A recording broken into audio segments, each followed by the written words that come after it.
కొలసీలకు వ్రాసిన పత్రిక 3వ అధ్యాయం 1వ వచనం. మీరు క్రీస్తుతో కూడా లేపబడిన వారైతే పైనున్న వాటిని వెదుకుడి, అక్కడ క్రీస్తు దేవుని కుడి పార్శ్వమున కూర్చుండి ఉన్నాడు. ప్రియమైన దేవుని బిడలారా, మనము క్రీస్తుతో జీవించువారం, క్రీస్తులో బ్రతికేవారం, క్రీస్తు కొరకు మనము మాట్లాడగలిగేవారు.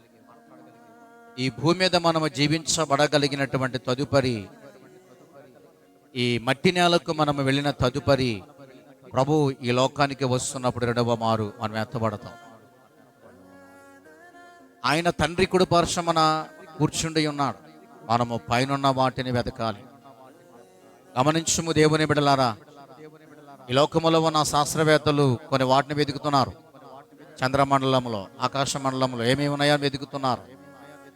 వాటి వల్ల ఉపయోగం ఏమి లేదు. కానీ తండ్రి కుడి పార్శ్వమున కూర్చున్న క్రీస్తుని వెతుకు, నిత్య జీవం అక్కడ మనకు దొరుకుతుంది. అది శాశ్వత కాలమైనటువంటి స్థలం. అక్కడ నివాసము చేస్తాం. దేవుని దూతలు నిత్యము మనం ఆరాధించబడగలుగుతాం. అట్టి కలిగినటువంటి కృపలో క్రీస్తుతో కూడా నువ్వు లేపబడగలిగే గుంపులో, సంఘముగా, క్రైస్తవ బిడలుగా ఉండాలని వాక్యము సెలవిస్తుంది. ఈ మాటలు దీవించి ఆశీర్వదించునుగాక. ఆమేన్.